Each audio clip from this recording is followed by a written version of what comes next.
Yeah, my brother, yeah. Listen, what? You a born again Christian? Get the out of here. No, man, it's just, no, I just can't picture you, being no born again Christian. I was there when you beat the bitch up now. No, don't get me wrong. I know you can find Jesus. Everybody can find Jesus. No, I love Jesus. I love Jesus. I love Jesus. Hello?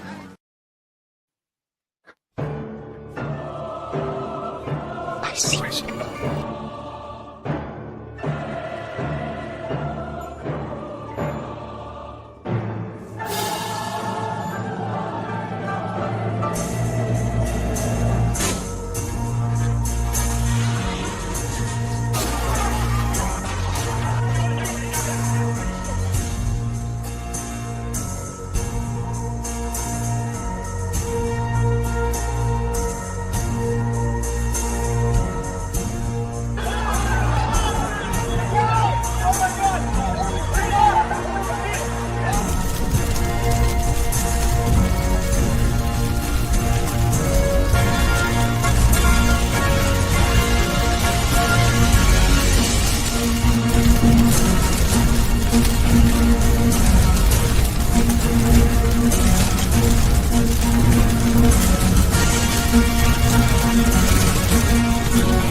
Greetings, fellow human earthling beings, Kafir, Goy, and Gaijin. Uwe. How are you doing this evening? Oh, I am me. How are you doing, sir? Here you go. I'm doing pretty good. I'm pretty happy about this. I'm pretty excited. Thank you for being here again, man. Everyone in chat, thank you for being here. We're getting off to probably because you were waiting for me. I apologize for the late start. I was trying to get my presentation last minute edits and uploaded. Yeah, so basically today, Phil and I are here going to be doing a pretty cool movie, one of our favorites. And for those of you who haven't seen it, you're in for a treat. I encourage you to watch this movie all the way from beginning to end. Do not judge a book by its cover, as they say. And it's worth the payoff, I promise you. It's tearjerker, guys. Heads up, tearjerker. Yeah, I mean, yeah, it is. Yeah, and so we're going to start off with some production notes. And again, I apologize for this weird setup, but because of copyrights, and again, I've started this channel as a non-profit channel for educational purposes, but still get copyright issues, even though I abide by fair use laws, which I studied in graduate school. At any rate, I'm just kind of not fed up, and so I'm just doing things on Rumble, but in doing so, I have to do it in a private setting, so it's like a private viewing, and again, do my best to abide by fair use, but for you guys to watch it because of that setting, you have to subscribe to Rumble. If you're on YouTube and you haven't done that, please do so. The link is in the description. In fact, let me go ahead and share that now in chat as well. Posted it in chat already, so. Thank you, sir.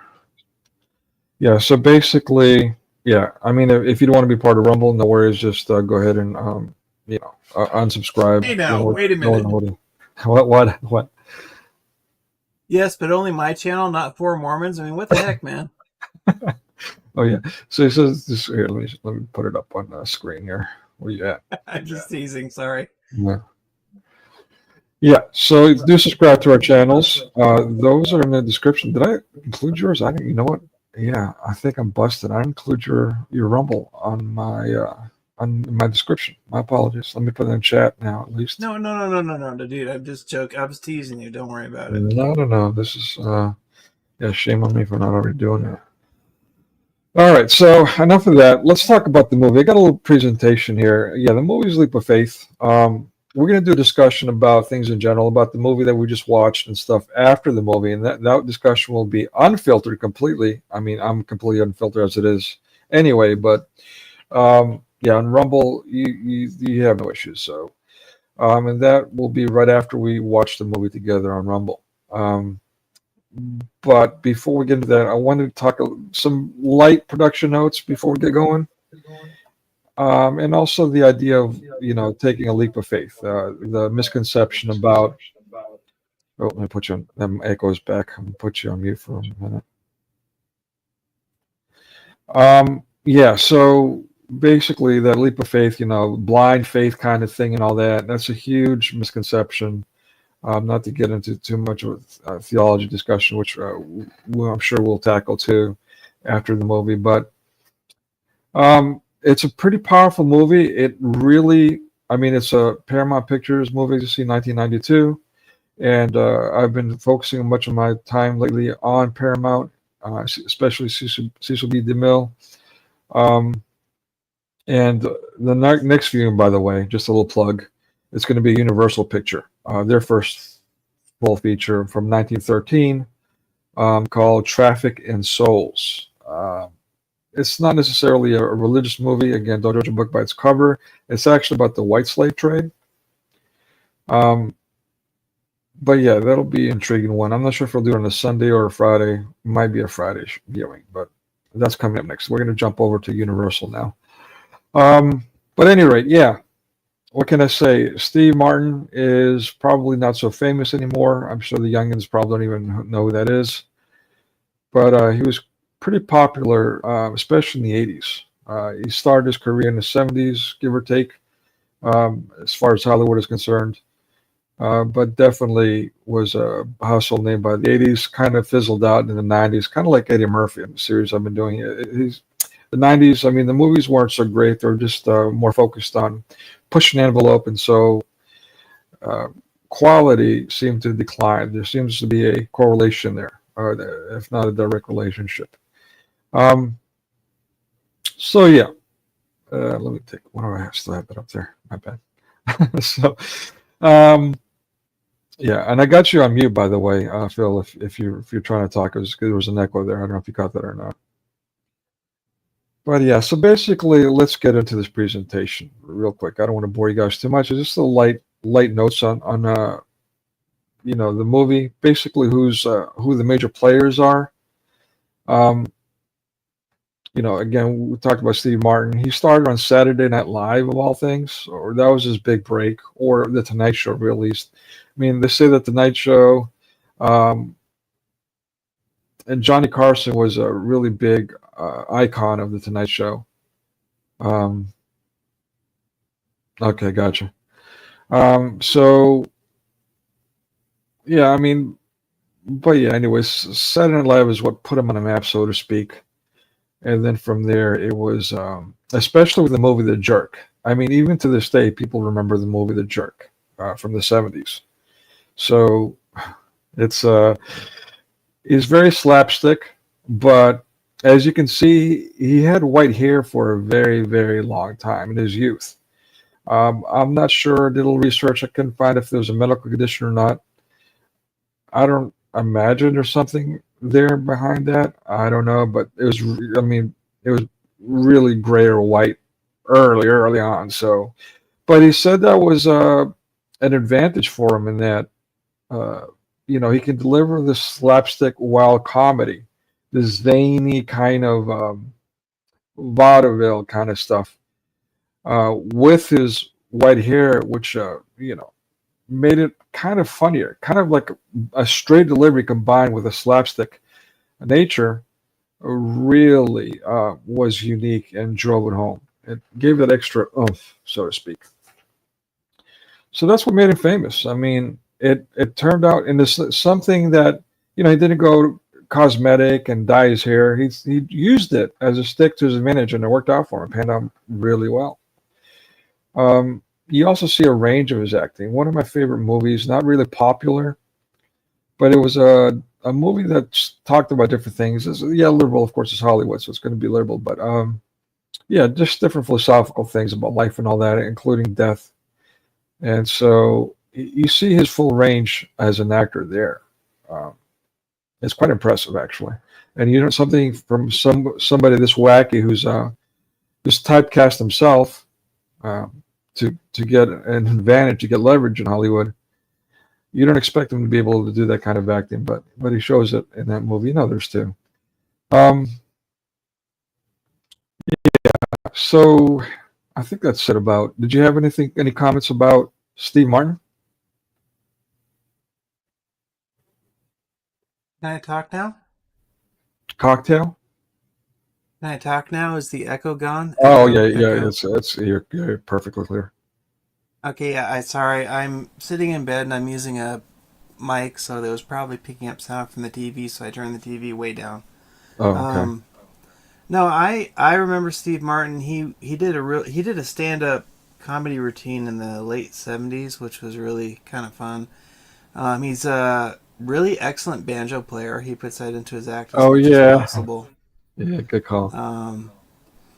And he's actually I learned of him through my father. He was one of my father's favorite actors, and thanks for making me you get feel a old. picture of the Three Amigos. That was kind of a cute movie, but this one here, this movie that's coming up, guys, I am really excited about it. Believe it or not, my daughter and I watched this movie just a few days ago because Nico's been teasing me about this party for like a past month, and I couldn't wait any longer. But it's so good. I want to see it again. So really, anyone who's on YouTube, please create that Rrrummm-ble account and join Nico's channel. It'll be worth your time, and it's free. There's no, you don't have to pay anything. Just click on follow. Don't click on subscribe on Nico's channel unless you want to donate money. But I mean, right now I've got issues with that too. So please don't. I mean, not that I don't need the money. I need the money, but hold off on that, please, until I get that sorted out. It's a PayPal thing. If you want to give away money, you can click on subscribe on my channel. I'll take it. There you go. No, there you go. I'm excited for this, Nico. Thank you, brother, for doing this for us, and yeah, I'm ready to get going. Bing! Bing again! Bing! Bing. All right. So let me ask you, which movie of Steve Martin's is your favorite? I mean, well, it's got to be this one. This one is my favorite. All right. Feels like a cop-out, but all right. What is your second favorite? Well, it's not a cop-out. So this one, followed up by, The Jerk, he's just this idiot. Plays a white boy with no rhythm. There's a sniper trying to kill him. He's like, the cans are exploding, and all that kind of stuff. And that was pretty good. Yeah, it's just so insanely stupid that you can't help but laugh. And by the way, exactly. And then the Three Amigos was kind of a classic. That was pretty good. Kind of a rip on the Magnificent Seven type of thing. A lot of his more recent movies, he hasn't posted any while, but the more recent ones he done, to be honest, I haven't really watched. The Man with Two Brains was kind of fun. It was basically a man and a woman arguing inside of his head. That was kind of like, if you've ever been in a relationship, you can kind of relate. Other than that, I haven't really watched too many more of his more recent movies. All right. Yeah, let me just say with The Jerk, it's also funny. He in that movie he even comes from a black family, so figure that one out. Yeah, right. I'm not trying to be racist here, but there's this really funny scene where his adopted family, is trying to sing, and he's just trying to get this rhythm going, and he can't even snap his fingers in tune or anything like that. Yeah, that is pretty right. But anyway, whatever. Yeah, and my favorite line from the movie is about when he's writing a letter to his family, talking about how he just got a job, and now he can send them some money. That's all I'm going to say about that. You figure out the rest. You fill in the blanks here. I'm going to keep it. I remember it. Yeah. Um, yeah. So anyway, yeah, I mean, the guy's hilarious. He's done some really good movies, but as we're going to see here today too, very good serious actor as well. And again, one of my favorite He movies. Sorry, yeah. this so I don't want to give away too much, but there's comedy in this, but there's also seriousness in this, and it actually ends on a really high spiritual note at the end. I mean, I literally it brought tears to my daughter and eyes and mine Mm, eyes, and it not sad as in weeping, but just it touches us. So yeah. this is one of these few movies that I have no problem watching with my daughter at all. Yeah, and it does a brilliant job of addressing not only the mass media rhetoric when it comes to these things, but also the conditioning and the greatest sin of all, which is blaspheming. Well, I don't want to give too much. Yeah. We'll talk about that. But so yeah, I just want to stay on Steve Martin and this is not all his projects, but and the ones on the far right, by the way, he's also a writer and a producer. So the ones on the far right are ones that he wrote and produced as well. But Roxanne is Oh yes, I forgot about that one. yeah. Wait, was Roxanne the one where he had the big nose? Yes, Bergerac. Yeah, brilliant film. Great Yes, rendition of that story. Yeah. that's right. I just remember that one. That's a very romantic movie, actually, guys. It's a Mm, very great movie. So if you're into yeah. romances, so And you might appreciate Phil L.A. Story. yeah, and Have you I can seen it? relate to the big nose as well. So Oh God. I'm not gonna touch it. No pun intended. So L.A. Story. Have you seen that one? no, I haven't. You should check it out. You got a kick out of it personally. It's basically making fun of the LA culture, which is we displayed it throughout Hollywood, and for some reason, everyone thinks now what the LA culture is what the world or the people are like, even though, and it's kind of spread through Hollywood. But I think it's ironic how, yeah, you just watch the movie and it puts it in perfect perspective, actually. So that was really cool to watch too. That was fun to watch. Yeah, I'll do that. I mean, overall, I mean, he's done a few movies where there are some risque scenes, but the majority, it's comedy and it's pretty wholesome. I mean, he's for the Yeah, most part, yeah, and so he's a pretty good actor. I don't know much about his background as far as faith or religion or anything like that, but most of his movies are pretty clean and really enjoyable to watch. I do enjoy the Three Amigos. I'll be honest with you on that. yeah. All three actors that are in there, Martin Short and Chevy Chase and him, are all starring in that. And it's based like in the 1920s. And if you've ever watched The Magnificent Seven, it kind of makes fun of that. So it's fun. But as far as a spiritual movie, there's a lot of stuff. If we're going to talk about the movie afterwards, I don't want to bring it up now. But he hits a lot of things that I'd like to address actually after this movie if we have time for Okay. that. Yeah. Let's get to it. Yeah, by the way, My Blue Heaven, even though it's titled that, it's not really a spiritual movie. Just a heads up. Yeah. All right. Let's go to the next slide. Liam Neeson. Wow. And again, this I, is oh, yeah, I sorry. have to say, Liam Neeson is one of my favorite action actors.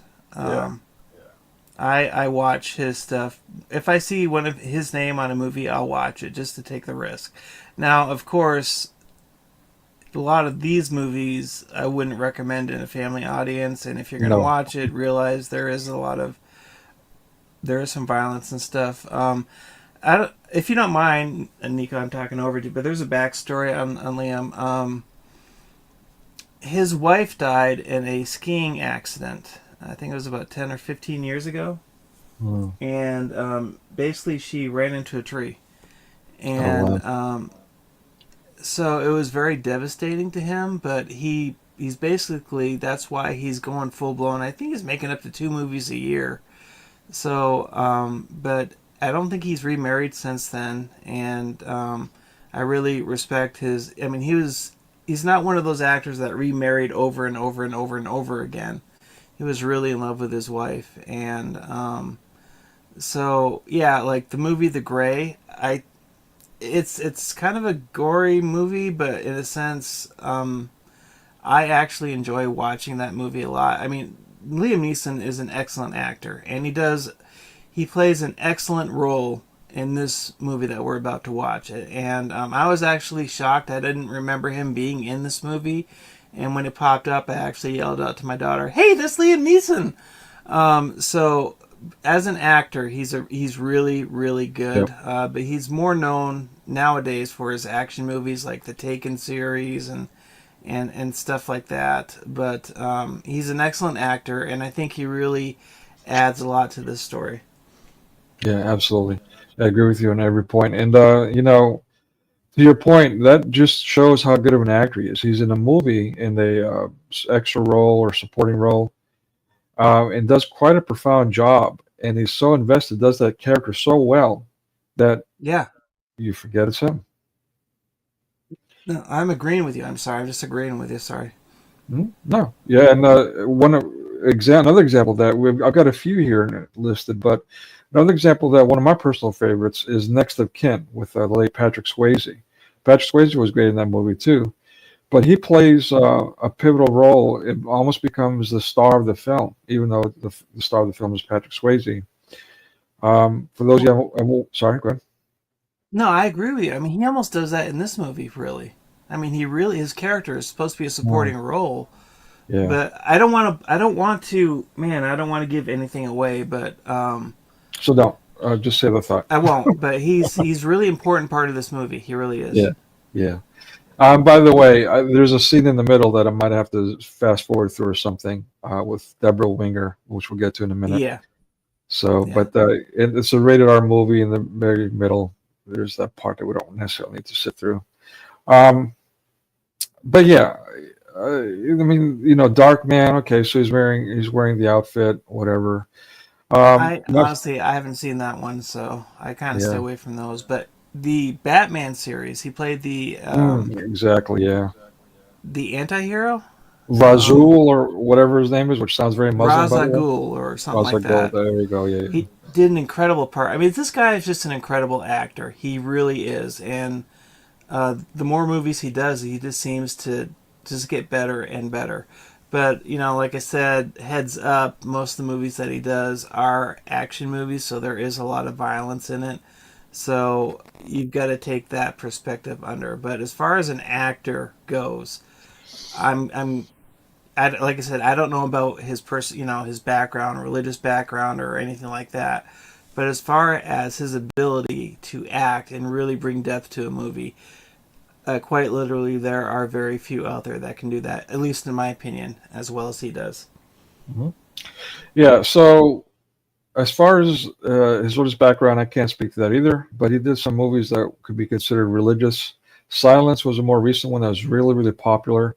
Particularly with theologians. I'm not a personal fan of it. I never could get it when I first watched it, and to this day. Basically, I haven't seen it either. Yeah, well, spoiler alert, I'm going to tell you what the movie's about and therefore why you like it. So you don't have to sit 3 hours of it just to get to this point. But yeah, basically he saves his own life by stepping on the cross. And this is like a kind of a ethical, moral dilemma here that this movie promotes. Well, you know what, to stay alive, you should do that. And then therefore, if you do that, you can save others. I'm on the fence about that because of the argument. I think it's a crafty argument. And I'm going to call it that just because I'm skeptical by nature, especially when it comes to Hollywood. And rightfully so. So, but then let me take you to The Mission, which is a bunch of Catholic bashing and talking about, I believe it's the Conquistadors, if I'm not mistaken, if I remember correctly. That one I haven't seen. You're mentioning a lot of movies that he's done. He's done a ton of movies, so I haven't been able to watch them all. Yeah, it's a great movie. Production value is amazing. Actually, I would recommend it, but I've got to point out the obvious. It's just your typical standard Hollywood Catholic bashing, Christian bashing. So the other one is another one I would recommend, Michael Collins, about the IRA, and it's an historical, it's account, so it's a good one. Les Miserables, his rendition of it, is my favorite one to this day. I would definitely if you haven't watched that one, that's the one I would encourage you. Or if you haven't watched Les Miserables, if you're not familiar with the story, that's another powerful movie, by the way, in itself. No matter who acts in it, who does it. But yeah, so definitely check that out. The movie, any Les Miserables for that matter. But this one is my personal favorite. Yeah, it is. As for me, I am an action movie buff. Take that as it may. I understand, there's some gory and stuff like that, but if you can handle action movies, if that's your thing, I really like the Taken series. Which is about human trafficking too. Yeah, it is. And I mean, he's basically rescuing his family and stuff like that. And, of course, there's some revenge scenes. There is some gory stuff in there. I think it's rated R. But it's for some reason with him in it, it's a lot different than watching like Rambo. He adds so much depth to any movie that he's in that I've seen. Yeah, he literally steals the screen, as we were saying. Even in a movie like Excalibur, another cult classic, very small part, but you definitely remember him. He was in it. It's been so long since I've seen that movie. Yeah, there you go. Let me now let me move aside from give him all this praise and also challenge some of the movies he's done. Like, for example, one of my personal favorites, I hate to admit, I was young when I watched this, in all fairness, in my defense. But essentially, it's a movie about, well, let's call it what it is, pedophilia. It's about a much older man, a bar owner of all things, who gets romantically, quote unquote, romantically involved with a teenage girl in her girl band, There's another, Julia Roberts is in it. She plays the standard slutty girl, and then there's the other girl who's got psychological problems, kind of standoffish, butchers, and drug addict kind of thing, and suicidal. And then the emasculated white boy. Yeah, it's just it's trash, but I loved it. What can I say? Is it a recent movie? Because that's another one. How many movies has Liam done? I'll tell you, this is not even all of them. It's amazing. The guy's, I mean, it doesn't stop working. It's quite impressive. Oh, Rob Roy, by the way, is a really good historical movie. Brilliant movie. And yeah, again, he makes these movies. I think if anybody else did Rob Roy, it wouldn't have been half as good. Yeah. All right. And do we have anything else on Liam Neeson we want to talk about? Not to be confused with Leslie Nielsen. I kind of like Leslie Nielsen too, for rest his soul. No, it's just honestly, he does play. So I'm not going to give away any spoilers, but he really does. I think he adds a lot to this movie that someone else couldn't add to, and it's this movie coming up. I'm really excited about it. It's really well done, and I mean, even the beginning scene, I'm laughing thinking about it. I don't want to give it away. But don't give it away. Definitely stuff I'd like to talk about after the movie. Good. All right, I forgot to mention Nell in the series acting, but yeah, it's another one. I think it was an award winner too. All right, enough of that. Deborah Winger, one of many adult women I had a crush on growing up. So, and if you saw her in her youth or when she was younger, in the younger movies that she's famous for, you can see why. Not only did she have a general beauty, and she's got the blue eyes, which anyone with blue eyes knows, you're automatically appealing to everyone. So there's quite a lot of advantages to having blue eyes in the world, simply because of that. And she made the most of it. But she's also got this raspy voice and people, especially men, but even some women, when they have this depends. I'm not talking about bowling alley. Ow! What do you want? Raspy, but kind of a sensual rasp. It's right. It's and seductive. She is a really good actress as well. Right. Yeah, she's absolutely. not one of these. She's not just in there for her looks. She really does have a talent. Yeah, I mean, in terms of endearment, definitely to that point. If you haven't seen that one. Yeah, and then also Officer and a Gentleman. I remember that. I was just getting ready to join the Air Force, and my parents showed that movie to me. I failed the physical, so they wouldn't let me in, but I mean, she did a good job in that.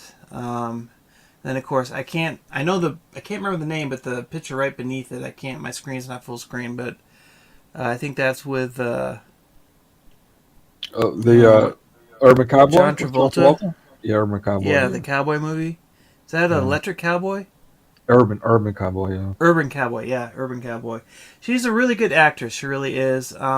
Is she still active at all anymore? I haven't seen any of her stuff recently. She's off her shoulder, but yeah, she does extras there. She doesn't have did as many movies as Liam Neeson, but she's got a broad range too. Yeah. I mean, yeah. So it's just interesting though. Like the question, can she?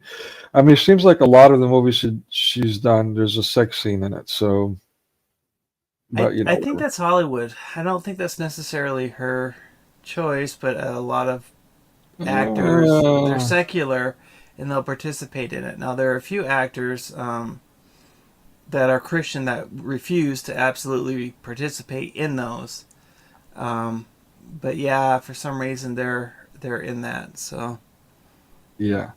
So regarding having a choice. There you go. There you go. So there you go. Yeah, that's a two-way street. I mean, sure, the casting couch is a casting couch moniker for a reason, but so is sleeping your way up the ladder. Well, I mean, there's Christopher, is it Pratt? He refused to do any of those. There you go. In fact, so he's been kind of blacklisted from the movie industry in a sense because he won't do that stuff. He's a Christian. He's made his faith pretty plain. I think he was in the Jurassic Park movies and also in a couple others. The more Jurassic World movies, excuse me. He was also on Guardians of the Galaxy. So there are some actors out there that, stick by their guns. But unfortunately, the majority of Hollywood is Hollywood, so... Yeah, there's a recent movie. I can't remember the name of it. Daggone it. It's escaping my memory. My brain doesn't work anymore. I mean, I'm talking about I don't know, maybe 5 years ago. And that was based on a true story about someone who was trying to make his break in Hollywood, just kind of took off on the family and was off the bus, as they say.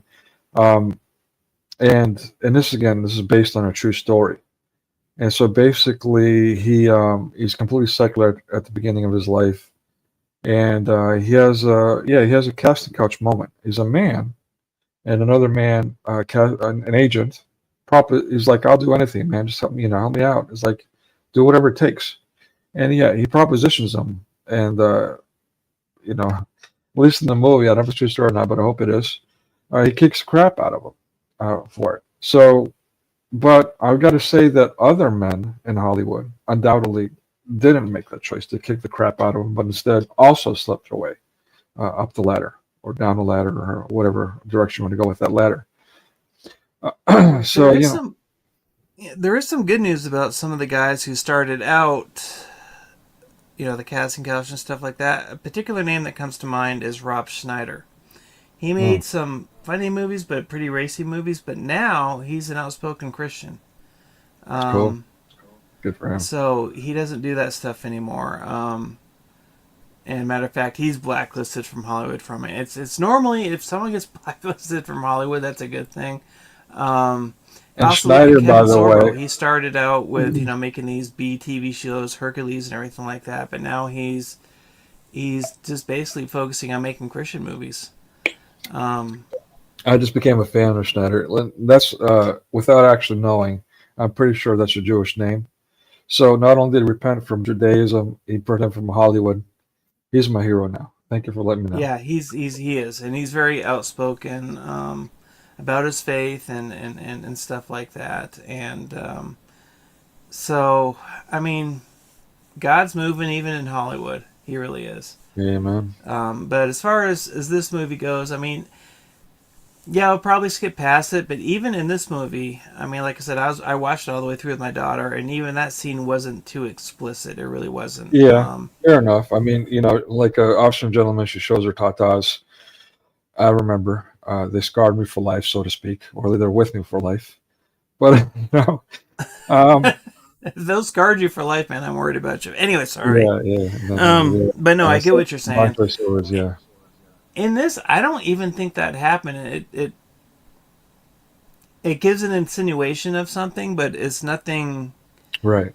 It's a really side graphic. angle. It doesn't show nipple, and you Yeah. know they do that to make sure to avoid ratings, certain ratings, and so on and so forth. So I don't even know what this movie's rated. To be honest with you, I should look into that. I don't know. I can look it up really quick.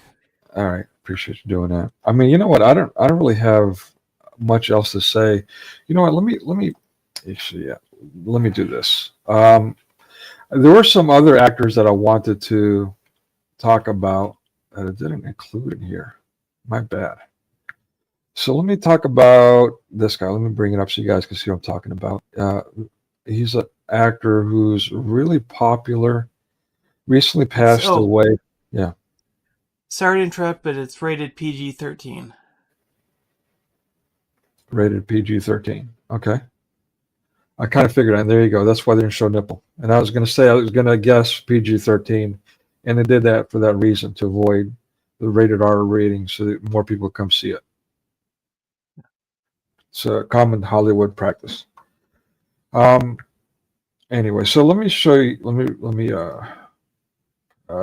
Gosh, I've got my presentation already up. You know what? I'm done with my presentation. Let me get rid of that. Make it things easier.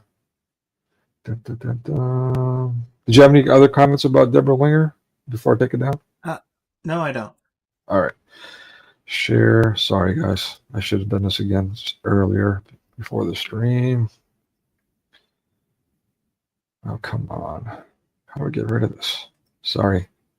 These presentations, man, it's like, anyways. I'll get off on a tangent. Nobody cares about my tech woes. Okay. So, come on. It's dragging. All right, here we go. All right, so this is from International Movie Database. The actor that I want to mention most of them, look, Meatloaf was in it. Small I didn't know role. he was in it. Wait a minute. Yeah. Is there hold on. I'm on this. I forget I don't recognize him. I don't remember him in here. He has a small role. He's one of the supporting guys in the tech thing and all that. He has some kind of philosophical conversation about money or something that effect. I can't quite remember what the line is, but it's brief. But he's in there. But yeah, who else? Oh, another one. I had actually in this movie I liked her, but in other movies I can't stand her. Sorry. But she's another one's really, really pretty. So yeah, she's likable for that reason. But this guy, you may or may not have heard of him, but he's been in several movies. Philip Seymour Hoffman. You have any comments about him before I go on my rant? Go for it. Yeah. Flamer. And the fact that he's, now passed away, I feel bad about talking about him in that manner, but he's definitely one of them that and I have no proof. This is just a hunch. He's one of those that didn't say no to that casting couch moment. I could be wrong. But yeah, if you doubt that, see this biography called Pfeff or something like that by this tranny writer who met him in what's that gay part of New York? What's that called? I forgot what it's called, but it's notorious for its gay bar. I'm only familiar with San Francisco. I don't know about New York. Tribeca. Anyways, so yeah, there's a whole book about, well, not about him, about the tranny, but there's a whole section on him talking about him and interactions and whatnot. But this guy, it's tragic. Let me put this in the right spirit. Forgive me. It's just that I'm so sick of the degeneracy that not only has Hollywood put on people, but it's really kind of coerced it on people. And so it's hard for me to not speak about this with the kind of disdain that you're hearing now. And my apologies for that. It's not very Christian of me, but I'm quite disgusted with all of them. And I'm trying not to be that way, but it's hard not to be. But so let me take a step back here. This, now deceased man who may have done what I suspect it's something that was very public was his well, because he died from it, is he had another famous rich person who died from drug use. I'm not going to call it abuse. Drug use is drug use, and that's what it Right. leads to. Sorry, yeah. I have a question for you. Lucas Haas, is he the one that plays the boy in the movie? Yeah, he's exactly. He's done some Okay. movies too, but nothing too memorable. I don't recognize him from other movies, but I think he did a really good job in this movie. Yeah, he really did. Brilliant job. I couldn't agree with you more. Yeah, it was actually another quite moving performance. Actually, kind of did steal the screen himself, didn't he?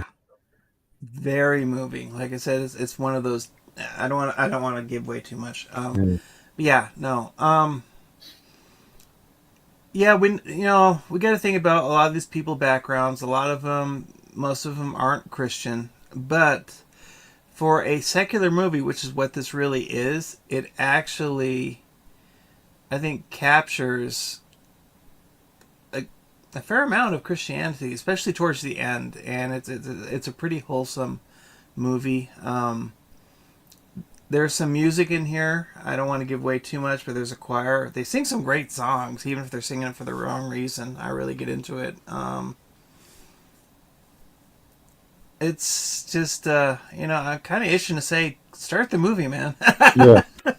Yeah, you're right. Let's get to it. I mean, enough ripping into Hollywood and bashing people before we watch a movie. So yeah, we'll have a discussion at the end of this. At this point, I'm going to go ahead and direct everyone to Rumble if you're not already there, because again, I have to do this as a private screening because of copyright issues.